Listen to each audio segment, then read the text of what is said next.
I whispered, "May I have the leftovers?" The millionaire looked at me, really looked, and in that silence, something inside him changed. Though I never imagined how much. No one ever saw me, not really.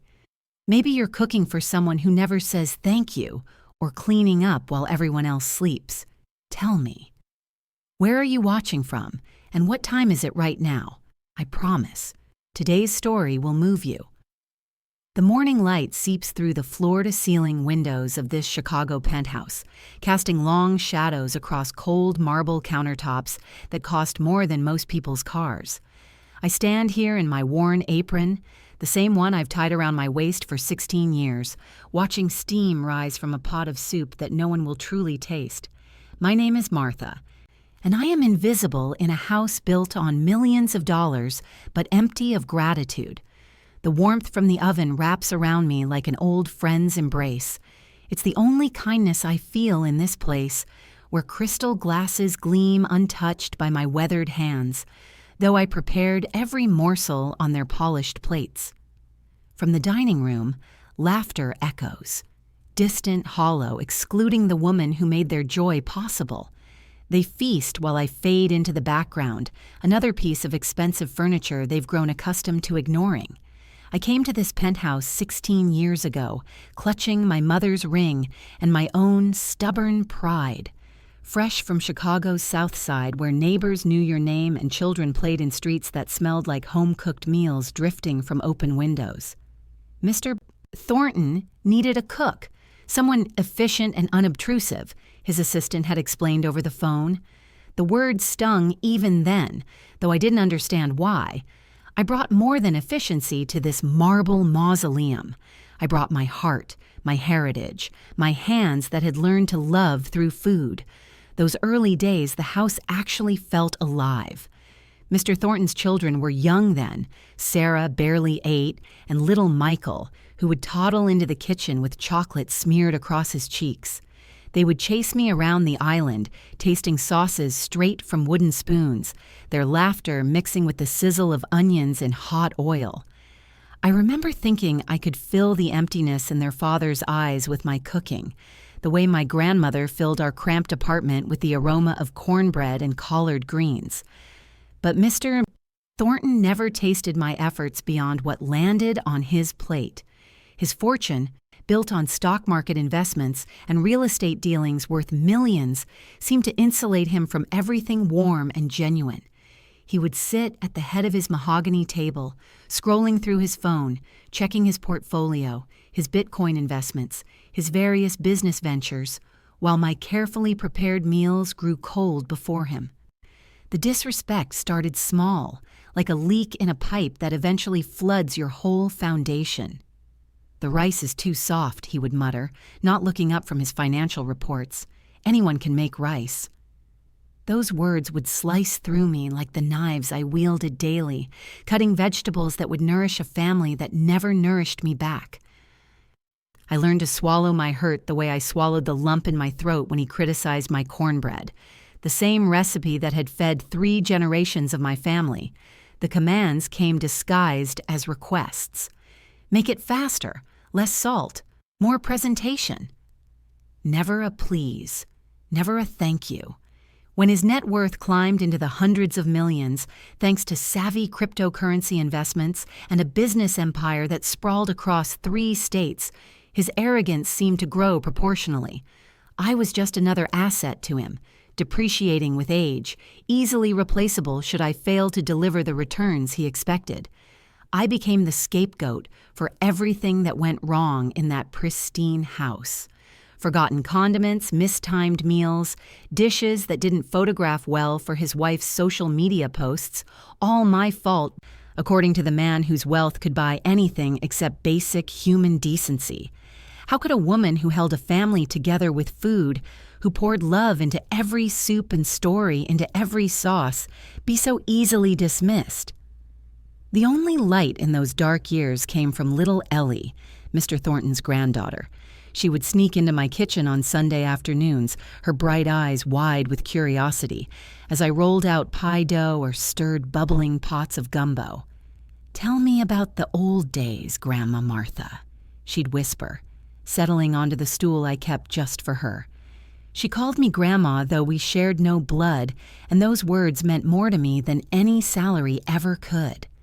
I would share stories of my childhood in Chicago's Bronzeville, where jazz music floated through summer evenings and the smell of barbecue mingled with the sounds of children playing stickball in the streets. "Cooking isn't about ingredients, sweet child," I'd tell her, watching her small hands help me measure flour. "It's about intention. Every meal carries a message, and every recipe tells a story." Our laughter would echo through the kitchen, a quiet rebellion against the coldness that seemed to seep through every other room in that house. Ellie understood what her grandfather never grasped, that my food was love made tangible, heritage served on a plate, tradition passed down through hands that had known struggle and transformation. But even that small joy was threatened when the new chef arrived 6 months ago. Derek Chen, a rising star from Manhattan's most exclusive restaurants, came with newspaper clippings and television appearances. His knives sharper than his ego was big. Mr. Thornton hired him for the annual charity gala, an event that would showcase the family's wealth to Chicago's elite while raising funds for causes that would earn them tax deductions and social praise. "Martha will assist you," Mr. Thornton announced, the word assist dropping like a stone into still water. After 16 years of running this kitchen like a symphony conductor, I was demoted to sous chef in my own domain. Derek looked at me with barely concealed disdain, his young face twisted with the kind of arrogance that money seems to breed in this house. I was asked to observe and learn from a man who couldn't pronounce half the spices in my pantry, who treated cooking like a performance rather than an act of nourishment. My hands trembled as I watched him dismiss my suggestions, discard my carefully planned menus, turn my sanctuary into his stage. The cameras would capture him, not the woman who'd fed this family for 16 years without missing a single meal. The gala loomed like a storm on the horizon. I could smell its approach in the tension that crackled through the kitchen, in Derek's increasingly frantic preparations, in Mr. Thornton's sharp comments about perfection and reputation. His business associates would be there, titans of industry, politicians, socialites whose approval could translate into millions in new investments and partnerships. The night before the gala, disaster struck like lightning splits a tree. The main course, a delicate duck confit that Derek had insisted on preparing himself, emerged from the oven burnt beyond recognition. The kitchen filled with acrid smoke and Derek's panicked curses. But when Mr. Thornton stormed in, demanding answers, Derek's finger pointed directly at me. "She sabotaged it," he claimed, his voice shaking with false righteousness. "She couldn't stand being replaced, so she turned up the oven temperature when I wasn't looking." The accusation hit me like a physical blow. 16 years of faithful service, of early mornings and late nights, of missing my own family gatherings to serve his. And this was how it ended, with a lie that shattered my reputation like dropped china. Mr. Thornton didn't ask for my side of the story. He didn't pause to consider my character, my history, my devotion to his family. The fury in his eyes was colder than Chicago's winter wind. "How could you sabotage this event? How could you be so selfish, so vindictive?" Each word carved deeper than the last. I peeled off my apron with hands that shook like autumn leaves, hot tears blurring my vision until the kitchen I'd called home became watercolor smears of stainless steel and broken dreams. I left that house without a word, my dignity wrapped around me like armor too damaged to deflect the final blow. I wasn't fired officially. That would have required paperwork, explanations, perhaps even severance pay. Instead, I was simply made unneeded, erased from the story of a family I'd nourished for 16 years. I walked through Chicago's streets that night, the city's sound swallowing my whispers of disbelief. For the first time in 16 years, I ate dinner alone, tasting salt from tears more than from seasoning. Have you ever felt invisible in your own life? Have you ever been blamed for someone else's mistakes while your years of loyalty meant nothing? Without me, that house fell into a kind of culinary darkness. I heard whispers from the housekeeper, Maria, who would text me updates against her better judgment. The meals were technically perfect, but soulless, prepared with skill, but not with love. Derek's dishes photographed beautifully, but left the family hungry in ways that had nothing to do with food. I would walk past the penthouse sometimes, peering through those floor-to-ceiling windows like a ghost haunting her former life. The dining room that had once been filled with the warmth of my cooking now felt as cold as the marble countertops. I watched Mr. Thornton take mechanical bites, his face expressionless, his fortune surrounding him, but unable to fill the void where comfort food used to live. The children, now adults with families of their own, stopped visiting as frequently. Sarah complained to her mother, loud enough for Maria to overhear, that Sunday dinners no longer felt like home. Little Michael's son, barely 3 years old, asked where the nice lady had gone, the one who always saved him cookies shaped like trains. 3 weeks after I left, Ellie's mother called me. Her voice cracked with emotion as she confessed what she'd overheard Derek bragging about to another chef at the charity gala. He had sabotaged the duck confit himself, deliberately ruining it to teach that old woman a lesson about trying to compete with him. The truth hit me like revelation and vindication rolled into one devastating moment. I didn't rush back to demand justice.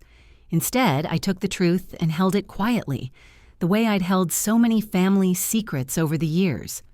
Sometimes, the most powerful response to betrayal is not revenge, but the quiet dignity of knowing you were right all along. I found work at a small community center in Pilsen, Chicago's vibrant Mexican-American neighborhood, where murals tell stories on every wall, and the smell of fresh tortillas mingles with the sounds of children playing in pocket parks. The pay was a fraction of what Mr. Thornton had given me, but something I'd lost in that marble penthouse slowly returned. The joy of cooking for people who said thank you. At the community center, I served meals to seniors who lived on fixed incomes and families struggling to make ends meet.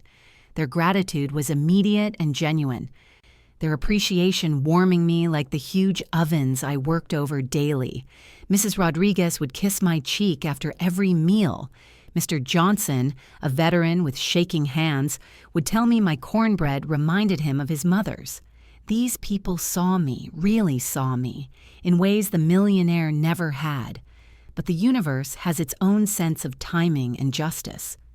2 months after I started at the community center, Ellie found me. She was older now, 16 and beautiful, but her eyes still held the same curiosity that had drawn her to my kitchen years before. She hugged me so tightly I thought my ribs might crack, and through her tears, she told me how much she'd missed our Sunday conversations. "Grandfather's not the same," she whispered. "Nothing tastes right anymore. He says the food is perfect, but he barely eats. Mom says he's lost 15 pounds. I stroked her hair and felt something shift inside me. Not quite forgiveness, but understanding. Sometimes people don't know what they have until it's gone, and sometimes the loss teaches them lessons that wealth can't buy. The confrontation I'd been avoiding finally came on a Tuesday afternoon in October.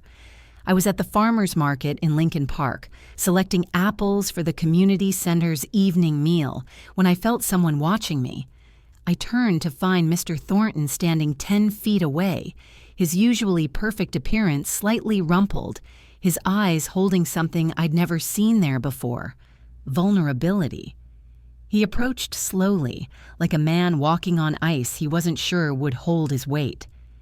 "Martha," he said, my name sounding strange in his mouth after months of silence. I didn't speak immediately.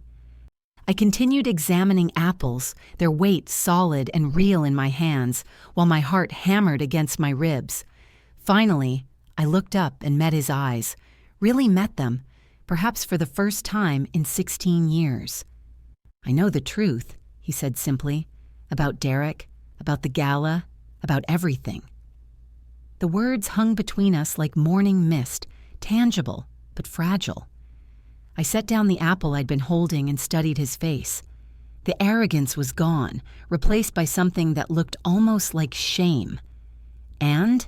I asked, my voice steadier than I felt. "And I'm sorry," he said, the words clearly unfamiliar in his mouth. "I'm sorry I didn't trust you. I'm sorry I believed him over you. I'm sorry for 16 years of never saying thank you. Do you know what it feels like when someone finally sees you after years of being invisible? It's like sunrise after the longest night, warming and blinding at the same time. I could have walked away. I could have let him stand there with his apology and his regret, tasting the bitterness of his own medicine. But something Ellie had said echoed in my mind about food being messages, about recipes telling stories. What story did I want my life to tell? 2 weeks later, Mr. Thornton found me at the community center during lunch service.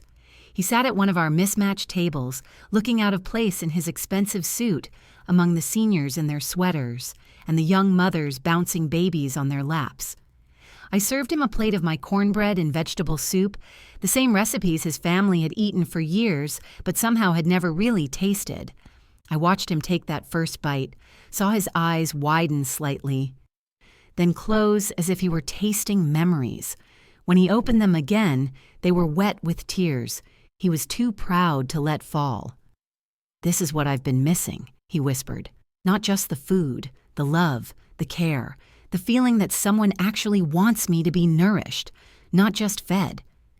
We sat in that community center surrounded by people who knew how to appreciate simple generosity, and for the first time in 16 years, I felt seen by the man who had employed me but never truly recognized me. The transformation didn't happen overnight. Trust, once broken, must be rebuilt slowly, like a house after a fire. But Mr. Thornton began showing up at the community center regularly, not as a wealthy benefactor making a show of his charity, but as a man learning to reconnect with the simple pleasures of a shared meal and genuine conversation. He started funding improvements to our kitchen, increasing our budget for fresh ingredients, sponsoring cooking classes for neighborhood children. But more importantly, he began helping to serve meals, his hands, used to million-dollar business deals and Bitcoin transactions, learning to ladle soup and slice bread for people who needed both nourishment and dignity. The night he publicly acknowledged his mistake was the night everything truly changed. At the annual charity gala, the same event where Derek's sabotage had destroyed my reputation, Mr. Thornton took the microphone during the thank you speeches. The ballroom, filled with Chicago's wealthiest citizens, fell silent as he looked directly at me across the crowd. "Last year," he began, his voice carrying clearly through the elegant space, "I made a terrible mistake. I accused someone of sabotage when the only thing they had ever done was serve my family with love and dedication. Martha Williams fed us for 16 years, not just our bodies but our souls, and I was too proud and blind to see her worth." The applause that followed wasn't polite charity gala clapping. It was the sound of recognition, of people understanding that sometimes the most important person in the room is the one they never noticed before. The months that followed brought changes I never could have imagined. The community center where I worked became a destination, with food critics and social media influencers discovering what I'd always known, that the best meals come from kitchens where love is the primary ingredient. But I didn't let the attention change me. I continued cooking for the people who needed it most, keeping my recipes simple and my heart open. Mr. Thornton's relationship with his family began healing too. Sunday dinners resumed at the penthouse, but now they were different. He would call me personally to discuss the menu, asking not just what would taste good, but what would bring his family together. Ellie would help me in the kitchen, her young hands learning the recipes that connected her to something deeper than the wealth she'd inherited. The house itself seemed to warm up, as if the kindness we brought to the kitchen radiated outward into every marble corner and crystal chandelier. Laughter returned to the dining room. Genuine conversation replaced the mechanical chewing of previous years, and gratitude, finally blessed gratitude, seasoned every meal. 1 year after my exile, I opened my own small restaurant in Pilsen, on a corner where the L train rattles past and murals celebrate the neighborhood's rich cultural heritage. Martha's Kitchen isn't fancy by penthouse standards, but it serves the kind of food that reminds people what home tastes like. The walls are painted warm yellow like sunrise, and every table holds fresh flowers that cost more in kindness than dollars. Mr. Thornton and his family are regular customers now, sitting at the same wooden tables as construction workers and teachers and artists, all of us united by the simple truth that everyone deserves to be fed with love. When he eats my cornbread now, he closes his eyes and savors every bite, understanding finally that the most valuable things in life can't be bought with stocks or Bitcoin or business deals. The night of my restaurant's first anniversary, Mr. Thornton stood up in the middle of the dinner crowd and asked for everyone's attention. The restaurant fell quiet except for the soft jazz music I always play in honor of the Chicago neighborhood, where I learned that food and music are both forms of love. "A year ago," he said, his voice steady but emotional, "I thought I knew what success looked like. I measured everything in dollars and assets and returns on investment.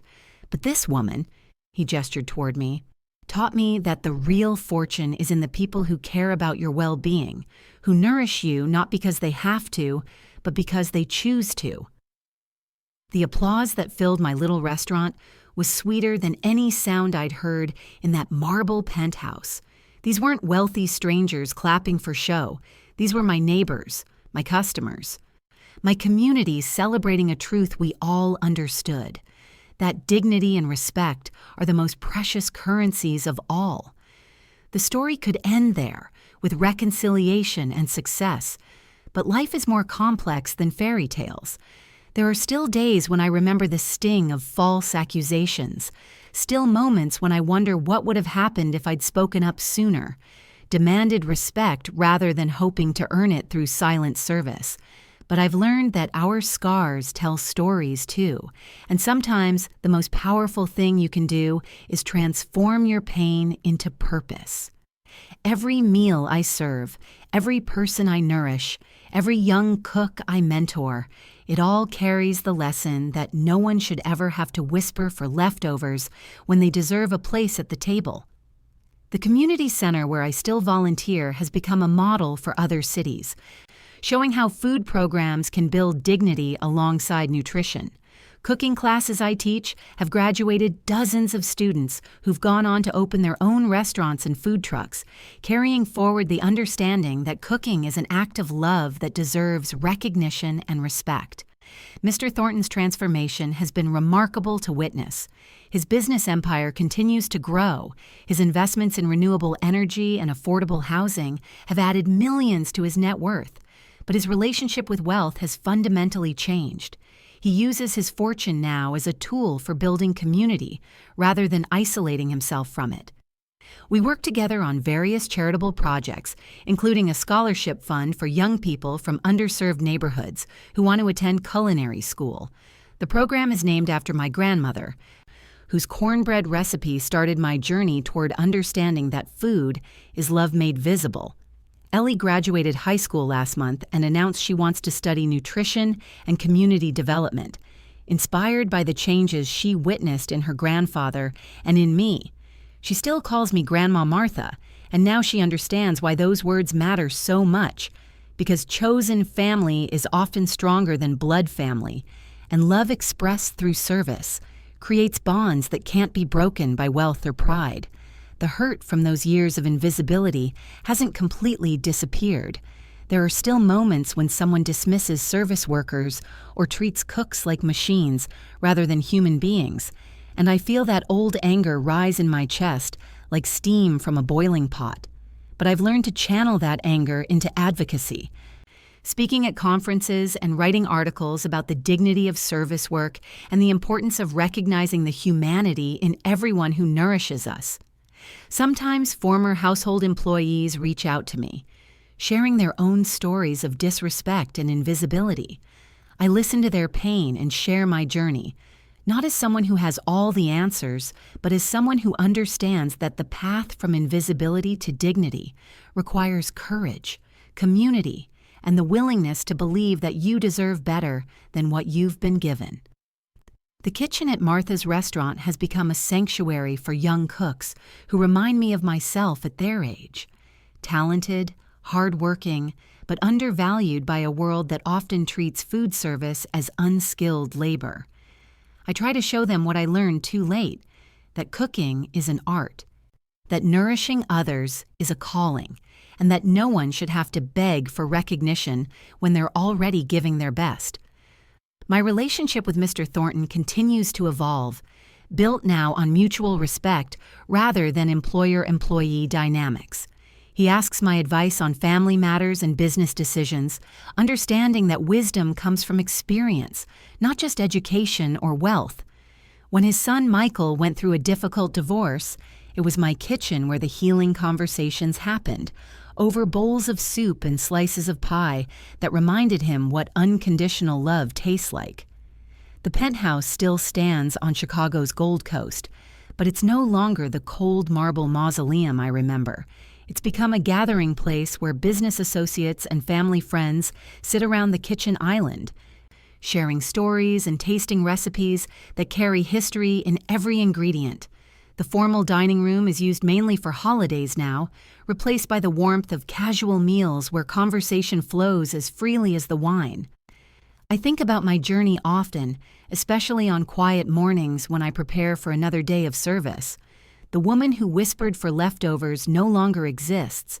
She's been replaced by someone who understands that asking for what you deserve isn't begging, it's self-respect. The transformation wasn't just about being seen by others. It was about finally seeing myself clearly, recognizing my own worth independent of anyone else's validation. The financial success of my restaurant has given me security I never had before. But the real wealth is in the relationships I've built and the community I've helped create. Every customer who becomes a regular, every young cook who finds their voice, every family that gathers around my tables to celebrate and comfort each other, they're all part of a fortune that can't be measured in dollars or cryptocurrency or real estate investments. As I prepare for another day of cooking, of serving, of nourishing my community, I carry with me the lessons learned from years of invisibility and the joy discovered in being truly seen. The kitchen remains my sanctuary, but now it's also my platform, my place of power, my corner of the world where love is the currency, and everyone who enters is valued. There are still millionaires who don't say thank you. Still households where service workers remain invisible, still systems that devalue the labor of care and nourishment. But there are also communities like ours, where dignity is served alongside every meal, where gratitude is as essential as seasoning, where the hands that feed us are recognized as the hands that sustain us all. The story I'm living now is different from the one I once whispered through tears in an empty kitchen. It's a story of visibility, of voice, of value recognized and respect earned. It's the story of discovering that sometimes you have to lose everything you thought you wanted to find everything you actually needed. In quiet moments, when the restaurant is empty and the kitchen clean, I sometimes imagine my younger self, the woman who believed that silent service was enough, that invisibility was the price of employment, that asking for leftovers was the best she could hope for. I want to tell her that she deserves a seat at the table, that her cooking is an art worthy of recognition, that her heart full of love is more valuable than any stock portfolio or Bitcoin investment. But mostly, I want to tell her to keep cooking, keep caring, keep believing that food is love, and love is never wasted, even when it goes unacknowledged. Because somewhere in the future, there's a kitchen with her name on it, a community waiting to be nourished, and a granddaughter who will call her family not because she has to, but because she chooses to. The whisper, "May I have the leftovers?" has been replaced by the confident declaration, "Welcome to Martha's Kitchen, where everyone is family and every meal is made with love." The millionaire who once looked through me now sees me clearly, understanding finally that the most important investments are in human dignity, in community connection, in the simple recognition that we all deserve to be nourished in body and soul. 3 years have passed since I opened Martha's Kitchen, and the neighborhood has embraced it like family embraces a prodigal daughter returning home. The restaurant has become more than just a place to eat. It's become a gathering spot where stories are shared over steaming bowls of pozole and plates of my famous cornbread, where first dates become engagements and arguments become reconciliations, all seasoned with the kind of love that only comes from hands that have known hardship and chosen hope anyway. The morning routine at Martha's Kitchen begins before dawn, when the streets of Pilsen are still quiet, except for the distant rumble of delivery trucks and the occasional late-night reveler making their way home. I arrive at 4:30. My keys opening not just the restaurant, but another day of possibility. The kitchen greets me like an old friend, familiar and welcoming, every pot and pan in its proper place, every ingredient carefully selected the day before. I start with the bread. It's always the bread that sets the tone for the day. The dough has been rising overnight, patient and persistent, transforming simple ingredients into something that will nourish dozens of people before the sun reaches its peak. As I knead and shape each loaf, I think about the hands that will break this bread, the conversations that will happen over slices still warm from the oven, the comfort that will come from something as simple as yeast and flour transformed by time and intention. The prep work that follows is meditative in its repetition, chopping onions until my eyes water with something that feels almost like cleansing tears, seasoning meat with spice blends that carry the memory of my grandmother's kitchen, stirring sauces that will become the foundation for meals that feed more than just hungry stomachs. Each task is performed with the same attention I once gave to meals that went unnoticed in that marble penthouse, but now every cut, every stir, every taste carries the weight of recognition and gratitude. By 6 o'clock, my team begins arriving. There's Diego, a young man from the neighborhood who came to me 2 years ago with nothing but determination and a willingness to learn. His knife skills have improved dramatically under my guidance, but more importantly, he's learned to cook with intention, to understand that every dish carries the cook's energy and attitude. When he plates a meal now, it's with the same pride I feel when I watch customers taste my cornbread for the first time. Carmen joins us an hour later, her expertise with traditional Mexican dishes complementing my Southern comfort food in ways that shouldn't work, but absolutely do. She taught me how to make proper mole, a complex sauce that requires patience and respect for ingredients, while I showed her the secret to perfect cornbread. The exact ratio of cornmeal to flour, the importance of heating the cast iron pan until it sings, the way love shows up in the texture of the finished product. The prep team works in harmonious silence, each person focused on their tasks but aware of the larger symphony we're creating together. This is what I missed in that penthouse kitchen, the collaboration, the shared purpose, the understanding that we're all working toward the same goal of nourishing our community. Here, everyone's contribution matters, from Diego's perfectly julienned vegetables to Carmen's hand-ground spices to my own careful attention to seasoning and timing. As the morning progresses, the sounds of preparation fill the kitchen, the rhythmic chopping of knives against cutting boards, the sizzle of onions hitting hot oil, the gentle bubbling of stocks that have been simmering since yesterday. These sounds create a soundtrack of purpose, a reminder that we're participating in one of humanity's oldest and most essential activities, preparing food for people we care about. The first customers arrive at 7, drawn by the aroma already escaping from our kitchen vents and the warm light spilling through our windows onto the still, quiet street. Mr. Jimenez, a construction worker who stops by every morning before his shift, orders his usual, 2 eggs over easy, hash browns, and wheat toast, with a side of my homemade salsa that he swears helps him face whatever challenges the workday might bring.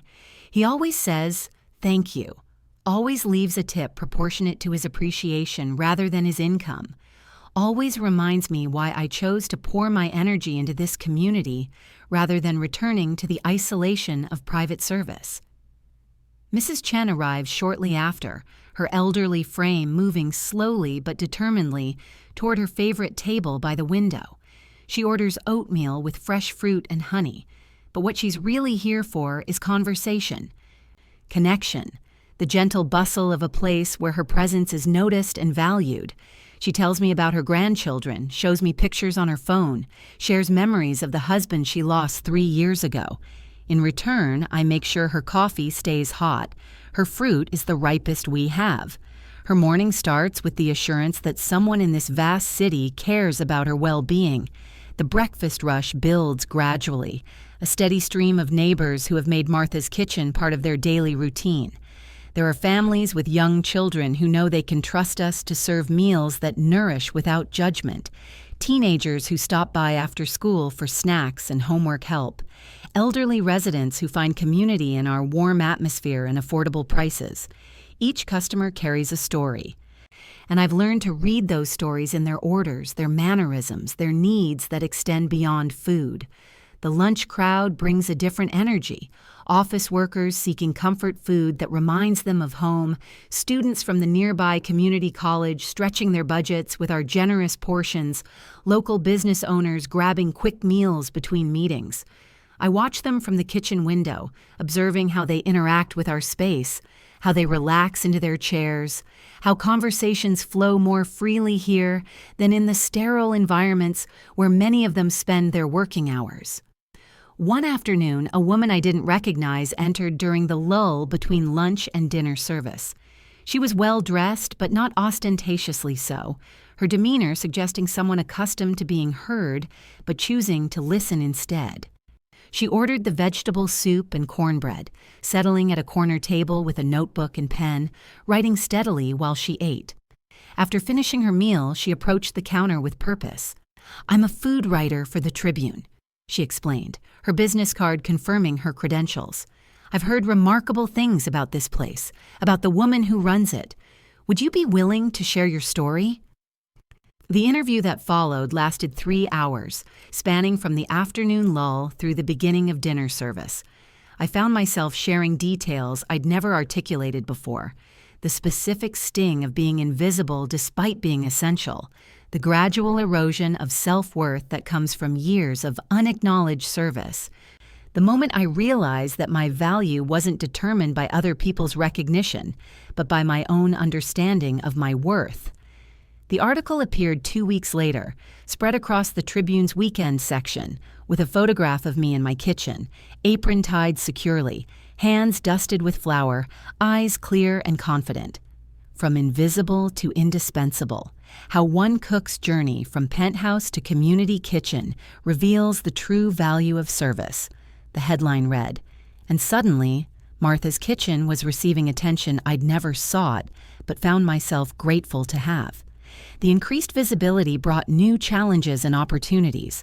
Food Network producers called, interested in featuring our story on a show about community-focused restaurants. A publisher reached out about a potential cookbook combining recipes with reflections on dignity in service work.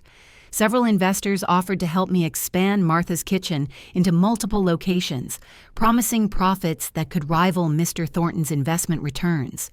But with each opportunity, I found myself returning to the same fundamental question. What story do I want my life to tell? The attention was gratifying, the financial prospects tempting, but the real success of Martha's Kitchen couldn't be measured in dollars or media coverage.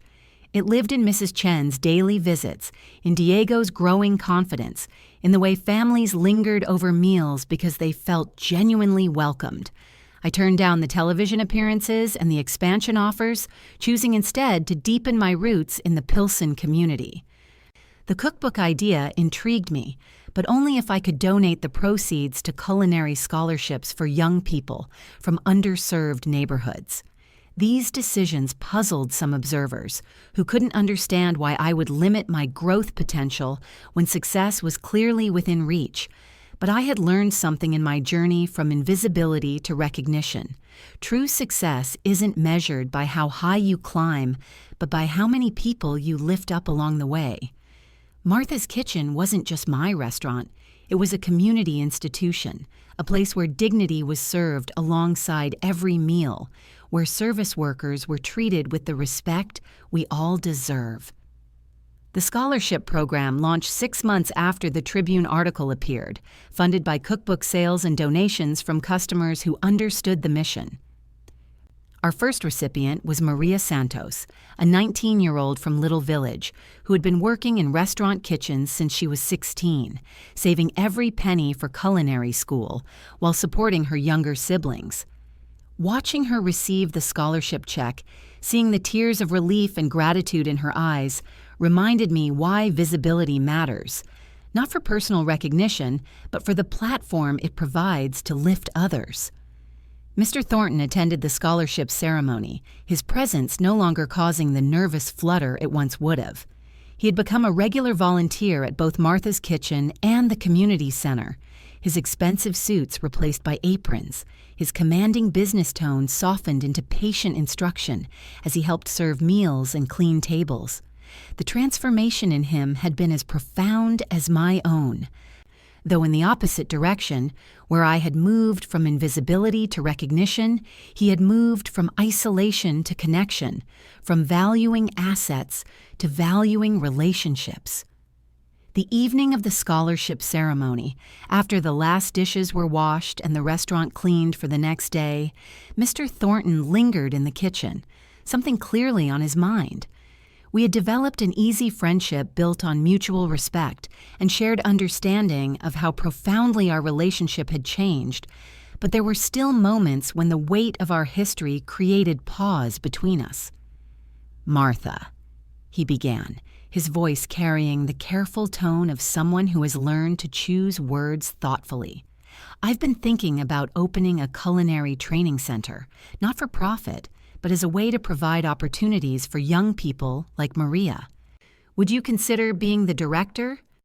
The offer was generous, well-intentioned, and would have provided financial security beyond anything I'd ever imagined. But it would also have taken me away from the daily rhythm of Martha's Kitchen, from the morning conversations with Mr. Jimenez and Mrs. Chen, from the satisfaction of feeding my community with my own hands. "I'm honored by the offer," I replied, choosing my words as carefully as he had chosen his, "but my place is here in this kitchen, serving this community. However, I'd be happy to consult on the curriculum, to help train the instructors, to ensure that the students learn not just techniques, but the values that make cooking a form of love." He nodded, understanding immediately. This was one of the gifts of our transformed relationship. We had both learned to hear what the other was really saying, to respect the choices that honored our individual paths toward meaning and purpose. The training center opened a year later in a renovated warehouse in back of the Yards, another Chicago neighborhood rich in cultural diversity but challenged by economic limitations. I spent 2 days a week there, teaching knife skills and seasoning techniques, but more importantly, sharing the philosophy that had guided my own journey, that cooking is an act of service that deserves dignity, that feeding others is a calling worthy of respect, that no one should have to whisper for recognition when they're already giving their best. The students ranged in age from 18 to 65, united by their desire to turn their love of food into stable careers. There was Roberto, a disabled veteran learning to navigate a kitchen with limited mobility but unlimited determination. There was Fatima, a recent immigrant whose traditional Somali recipes could bridge cultures if she learned the business skills to open her own restaurant. There was James, a formerly incarcerated man seeking a fresh start in an industry that values skill and dedication over past mistakes. Each student carried their own story of resilience, their own dreams of using food to create stability and meaning in their lives. Working with them reminded me daily of my own journey, of the moment I chose to transform pain into purpose, invisibility into advocacy, personal healing into community building. The seasonal rhythms of Martha's Kitchen provided structure to the passing years. Spring brought fresh asparagus and the hope of diners who had survived another Chicago winter, eager to sit outdoors at the tables we set up on the sidewalk when weather permitted. Summer meant fresh corn that we grilled and served with lime and chili powder, a fusion of my southern roots and the Mexican traditions that flavored our neighborhood. Fall brought hearty stews and root vegetables, comfort food that prepared our community for the challenges of colder months ahead. Winter meant soups that simmered all day, bread that stayed warm in baskets, the kind of food that reminds people they're cared for even when the world outside seems harsh and unwelcoming. Through each season, the core mission remained constant: to serve food prepared with love, to treat every customer with dignity, to provide a space where community could flourish around shared meals and genuine conversation. The success of this mission couldn't be measured in quarterly reports or stock prices, but in the subtler indicators of lives touched and connections forged. 5 years after opening, Martha's Kitchen had become a neighborhood institution, woven into the daily rhythms of Pilsen, like the murals that decorated our walls and the mariachi music that drifted from the park on Sunday afternoons. We had weathered the early struggles of any new business, the months when customers were sparse, the equipment breakdowns that threatened to derail service, the sleepless nights spent balancing budgets and managing inventory. But we had also celebrated milestones that few restaurants achieve, becoming a place where 3 generations of the same family chose to mark their special occasions, where first dates turned into marriage proposals, where community meetings found neutral ground in our dining room. The COVID-19 pandemic tested every restaurant's resilience, but Martha's Kitchen's roots in community service provided unexpected strength. When dining rooms were forced to close, we pivoted to takeout and delivery, but we also partnered with local organizations to provide meals for families struggling with pandemic-related job losses. The kitchen that had once served only paying customers became a place where free meals were prepared with the same care and dignity as those sold at full price. The volunteer effort was led by familiar faces: Mr. Thornton, organizing distribution schedules; Ellie, now studying nutrition at Northwestern, coordinating with social service agencies; Maria Santos, our scholarship recipient, who had graduated culinary school and returned as a trained chef, adapting recipes for large-scale preparation. The crisis revealed what I had always believed, that a restaurant grounded in community values becomes more than a business. It becomes a lifeline when people need it most. As restrictions lifted and normal service resumed, Martha's Kitchen had earned a deeper level of trust and affection from the neighborhood. Customers who had received free meals during their hardest months returned as paying customers when their situations improved. Understanding that supporting our restaurant meant supporting the entire ecosystem of care we had built around food and service, the lessons learned during the pandemic reinforced my conviction that the path I had chosen, prioritizing community over expansion, relationships over profit margins, dignity over efficiency, was not just personally fulfilling, but economically sustainable. The restaurants that survived were those that had invested in genuine connections with their communities, that had earned loyalty through service rather than just marketing, that had demonstrated their values through actions during times of crisis. This is my story, but it's also the story of every person who has ever felt invisible while serving others, who has ever given their best and received indifference in return, who has ever had to choose between dignity and security. It's a story that continues every day in kitchens and dining rooms across this country, wherever someone chooses love over profit, dignity over convenience, community over isolation. The journey from whispering, "May I have the leftovers," to declaring, "Welcome to Martha's Kitchen, where everyone is family," has taught me that transformation is possible for everyone involved, not just the person seeking recognition, but the person learning to give it. Mr. Thornton's evolution from dismissive employer to community volunteer proves that humility can be learned, that gratitude can be cultivated, that wealth's true value lies in its ability to build connections rather than walls. As I write this, the dinner service at Martha's Kitchen is winding down. The last customers are finishing their meals, savoring both the food and the conversations that have accompanied their evening. Diego is cleaning his station with the same attention to detail I once brought to that marble penthouse, the same pride in craft that deserves recognition regardless of the setting where it's practiced. Carmen is preparing tomorrow's mole, a process that requires patience and respect for tradition, qualities that can't be rushed or automated. Mrs. Chen has gone home after her usual evening visit, her takeout container filled with tomorrow's lunch, and her purse containing the small jar of homemade jam I always prepare for her. Not because she pays extra for it, but because kindness should be as regular as seasoning, as essential as salt. The evening light filters through our windows, casting golden shadows across tables that have hosted thousands of conversations, witnessed countless moments of connection, provided the setting for ordinary magic that happens when people gather around food prepared with love and served with dignity.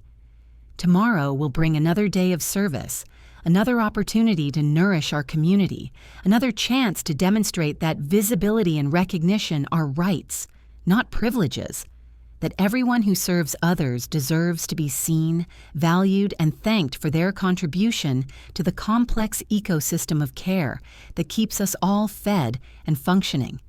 The whisper has become a voice. The invisibility has become recognition. But most importantly, the pain has become purpose. Every meal served, every thank you received, every young cook trained carries forward the understanding that service is not servitude, that feeding others is a calling worthy of respect, that no one should have to beg for the acknowledgement of their basic humanity. Have you ever felt invisible in your own life? Have you ever poured your heart into work that went unrecognized? Tell me in the comments below. I read every single one, and your story matters to me just as mine has mattered to you. If this story touched your heart, please leave a like and subscribe so this message can reach another person who needs to know they're not alone. To continue this emotional journey with more stories that celebrate the dignity of everyday heroes, click on the podcast link to your left. Thank you for joining me on this journey of the heart. We'll be waiting for you in our next story, where love always finds a way to be recognized, even in the most unexpected places.